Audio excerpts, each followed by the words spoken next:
hang on to your seat, baby, because this one's a screamer, a screamer.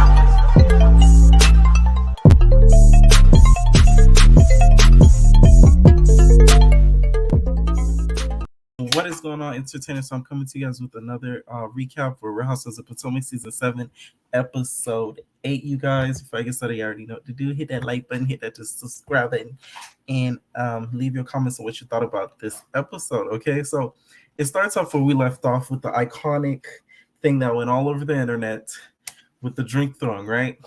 One thing about Potomac, they'll set the Twitter sphere on fire. That's one thing that I like about Potomac. It's always a heated debate on Twitter when it comes to Potomac. So we see Mia like crying in the car. She's like, G, I'm gonna come home. I'm gonna come home. I'm gonna come home. I can't. Jacqueline, shut the up. Like, she's like being so emotional and stuff in the car. I'm just like, oh my god, like you thought somebody beat her up. So she wants to go home to back to Potomac and stuff like that. And the husband's just like, oh, are you sure? She's like, yeah, I do. She ends up changing up her mind or whatever and ends up staying. So Robin, Mia thinks, not Mia, Wendy thinks an assault was committed. So she's talking to Ashley and she was just like, what she did, like, it was equates to assault. I'm telling you guys, if the roles were reversed and Wendy did that to Mia and threw a drink at Mia, all of the girls would have left Miami and left Wendy in Miami by herself. That's what would have happened. Okay, so Wendy was saying, oh, if she had worn her straight wig and not the kinky curly that she had on her hair, she would have been really mad because the alcohol would have really gotten her hair and really messed up the curl pattern. Okay, so I was like, I kind of wish she wore the straight wig just to see how she would have reacted, because it would have made her wig look a little damp and dry. Okay, so the girls feel like Karen is playing both sides, like Giselle and Robin do. Here, I don't feel like she's playing both sides. In my opinion, she doesn't have a problem with Wendy anymore. She's very cool and friendly with Wendy. Why wouldn't she check up on Wendy to see if she's okay and not just check up on Mia and stuff like that? It's like, no. And let's be real, most of you girls aren't really true friends outside of the show, except for Robin and Giselle. So, like, let's stop the cap now. Like, don't make it seem like I just kikiing hanging out all outside of filming, because that's not the case, except for Robin and Giselle. Like, and Ashley and Monique, they hang out outside of the show. Even Monique's not even on the show and they still hang out. I heard, y'all, Monique is not coming back on Love and Marriage DC. They need to hire Sister Girl back on Potomac, because I think that'll make a really interesting addition back to the show, even though she ditched Bravo. That's why you got to really watch how you leave situations. She should have let Bravo down a little bit lightly and not bash them after she left, because she could have really came back on Potomac and act like she never left and dragged Robin for all that she's worth. That would have been really entertaining to see, but I don't think Andy's going to let that happen, okay? So then Wendy ends up leaving the house and Ashley's just like, she's knocking on the door. She's like, Wendy, can I come in? Can I come in? And then Wendy's just like, hold on, Ashley, I'm getting dressed. I'm naked. So she ends up getting all her stuff. She ends up leaving. Ashley was nice enough to help her out, which I think was nice and noble of Ashley. Ashley's kind of warming up to me, not going to lie. I wasn't a huge fan of Ashley in the earlier seasons, but I actually like her. She's actually really funny in my opinion. That confessional wig though with that bang, oh, I said that bang, whoa. She needs to change that bang. I do not like it. It looks bad. Whoever cut that wig up needs to get cut. Okay, so it's the next day, and Giselle's questioning Ashley why she was so mad last night, and she thinks that she's sort of a hypocrite. So she's like, so Ashley, oh, you seemed pretty angry last night. What's wrong? So Ashley's just like, I just don't like violence. Like, I told Michael if he ever would have put hands on me, it would have been over. She didn't say that, but y'all know. But she was basically like, she don't like violence, whatever. She don't agree with fighting. She didn't even agree with what Monique did. So then Giselle's like, don't you think that's kind of like hypocritical? And my opinion, I'm like, how's that hypocritical?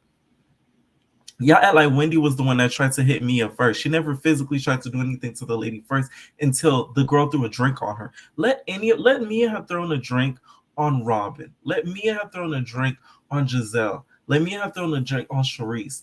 I bet you all of them would have flung across that table. Maybe not Giselle because she ain't about that life, but Charisse and Robin would have knocked her out cold because Robin a nigga. So I'm just saying. So Giselle's questioning her, and she's like, "Don't you think it's a hypocrite?" In my opinion, Giselle is the hypocrite because Mia is Monique in this situation, and you're defending her, and you're hanging out, hanging out with her. So it's like, I'm just saying. So Candace gets told what happened the night of the fight by Robin. They show like a small clip of her showing it. And Candace is looking, she's like, oh my God, I really feel like they need to implement a rule where they can't film stuff like that because to me, that's kind of like breaking the fourth wall. She's able to see clips before before the show airs. So that allows her to sort of adjust how she's going to react to that situation. I don't like that. That's breaking the fourth wall completely. That's not really reality TV when it comes to that. So Robin, they need to confiscate all her phones. Okay, so she shouldn't be allowed to have any phones on set whatsoever. She got to get her phone offset when she leaves. That's what I think they should do.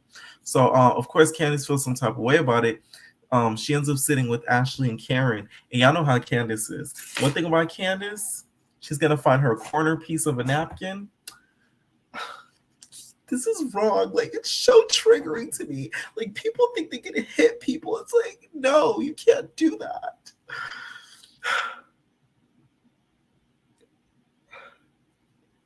Oh man, is this towel dirty? Oh my God. Like, girl, if you don't stop making every piece of of towelette that you get as a tear tissue, girl, like, it's like the funniest thing ever. Like, she'll turn a bath towel into like as a towelette to wipe her tears. Mind you, she's barely crying. But I can tell she really did feel bad about the situation. But right is right, right is wrong, wrong is wrong. I may not like Candace, but I could tell she really genuinely felt bad for Wendy in that situation. Because her and Wendy, this is the worlds. So they end up FaceTiming Wendy, and Wendy's just like, hey guys, what's up? So we end up finding out she was crying all night. And she was probably crying because she was just like, she doesn't want to get that ghetto characteristic put out about her, like as if she's some like hood rat that's like fighting on television, some ghetto person just fighting on television, which I do get because it makes her look bad. So it makes sense why she was crying all night and stuff like that.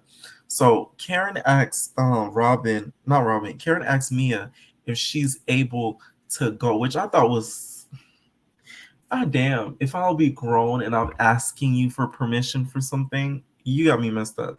You don't pay no bill. You feel me? You don't pay for my food. And I'm gonna ask you for permission as if I'm going to a field trip, girl. She asked me for permission to invite her out to like this party that Mia was gonna be hosting for her. Mia's just like, no, I much rather like separate because I don't think I'm ready. No, I'm not. I'm not ready. I'm not ready. So she was just like, oh yeah, let's make like the events and stuff separate because Karen was gonna invite Wendy and have all the girls together. Okay. And then Karen ends up changing her mind before she goes to an outing with all of them. She wants to go check up on Wendy. Okay, so she wants to go check up on Wendy, and she goes with Ashley and Candace to check up on Wendy. But of course, Ashley and Candace, they didn't tell Mia that they were going to do this, right? That they were going to check up on Wendy before, all meeting together and stuff like that, right? So then they all hop in their various cars, and before they do that, we see some sort of conflict between Robin and Candace, which I've always wanted to see this go down. Because those are two bulls in a bullfight. Two bulls, okay? So I guess Candace says something slick to her or whatever, and then Robin's just like, I had your back, but it's okay. It's cool. If you want to act like a butthole, you can act like a butthole. Like, I don't know why Candace is acting like a butthole. Y'all know.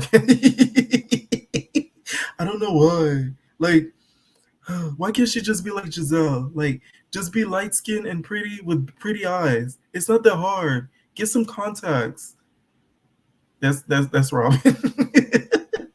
So then, so that's like kind of foreshadowing some conflict that's probably going to happen later on in the season. Okay, so when they hop in the car, Mia finds out that they're going to go see Wendy, which Candace and Ashley didn't tell them that. So she hops out the car and then she's like, "Hold on." She gets into the car. She's like, she opens the door. Mind you, Ashley is leaning on the door, and they open the door. Ashley, she juked because she didn't really see Mia coming. So Mia's just like, just so you know, and this I'm not talking to Karen. I'm talking to you, Ashley, and you, Candace. Yeah, yeah, uh-huh. You're singing ass. Um, both of you guys don't have a place to stay when you guys come. Just so you know. Just so you know. And I'm like, first of all, you're probably not even funding this trip 100%, and it's probably Bravo. So pipe down, girly girl. Like, I hate when some of these housewives do that, when they act like they're paying everything out of pocket. Don't get me wrong, some of them I think end up paying like a portion of the trip, but like most of it is covered by Bravo. So stop the cap, Mia.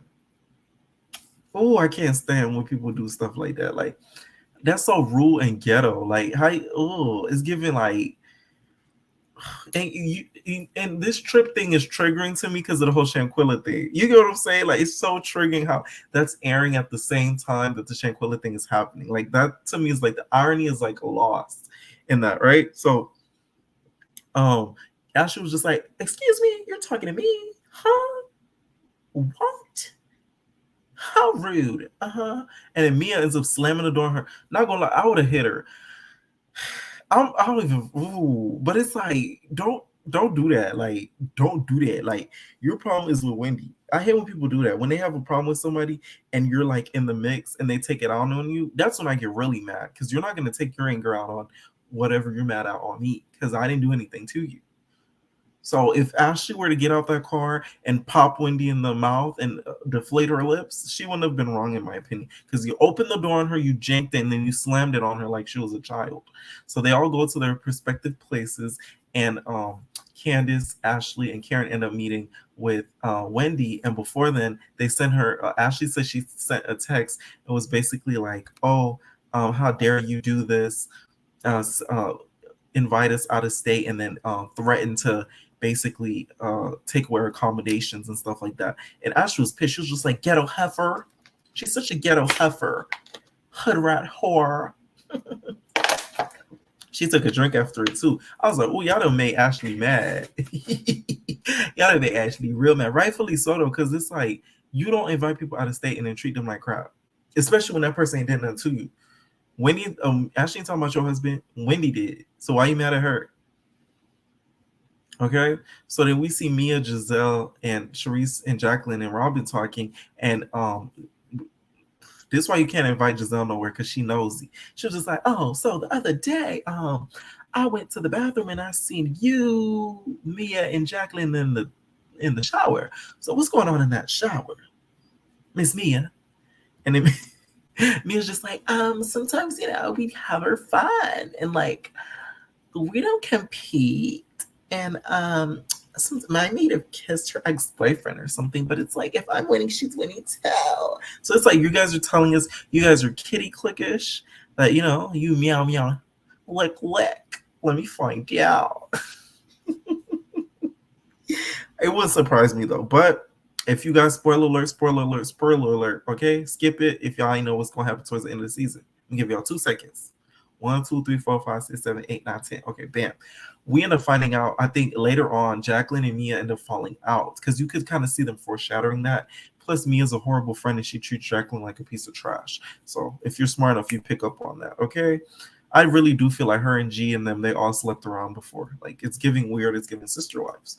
Okay, so they go to meet, of course, Wendy and stuff like that. Wendy's telling them she feels violated and that Peter told her that she doesn't even mess with G and Mia like that because they went on a cash trip. Them cash trips. hmm They went on a trip, and when they went on a trip, Mia did something very suspect to Peter's girlfriend at the time. So Peter, still being Patricia, in the words of Nene, and starting up and instigating, being in a woman's business and being in the drama, girl. Okay, Patricia.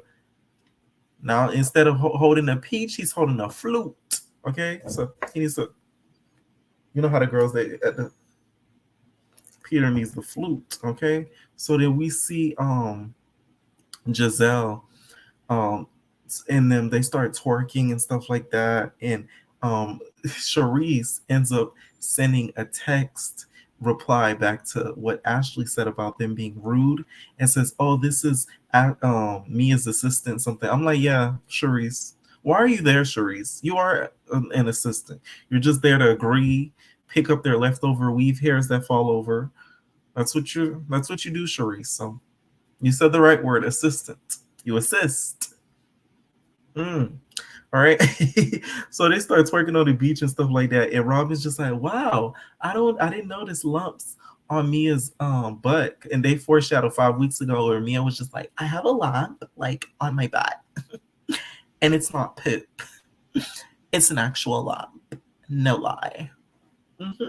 And I'm like, now I believe Mia was lying about that cancer thing. And you guys know in the beginning I was team Mia, beginning of the season, I was like, oh, she can't be lying about it. She's lying about it. Okay? You're lying. You're lying. You're lying. Because the math ain't adding up. Okay? So then I start talking on the beach. They get some young Miami boys to take a picture of them and stuff like that. Good thing Robin doesn't live in Miami because, like, that's all you see down here. So Robin would have been cheated on Juan. She was just like, I haven't seen those muscles in years. The last muscles I've seen were mine because y'all know Robin. Okay. So when did Candace go and see Trina? Shout out to Candace for getting that feature from Carisha and getting Trina on her track, girl. She got Trina on her track. Insecure. I'm insecure. That's how her song go. But I haven't listened to the full track, but the preview sound good. So I'm trying to listen to the full thing. Okay. So then they get back to the house after they do the track thing. Trina looks so pretty. Trina done appeared in a whole bunch of reality shows and made cameos. She did Betty South. She did now she's doing Real Housewives of Potomac. Okay, so she's getting all of her cameos out there, girl.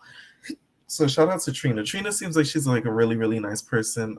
I've heard nothing but good things about her from people that have met her and have worked with her. So shout out to Trina for keeping a good reputation in the industry because I've never heard anybody say anything negative about her. Like she's hard to work with or anything like that. So Mia confronts Karen when they get back to the house. So she's like, Karen, can you come up here?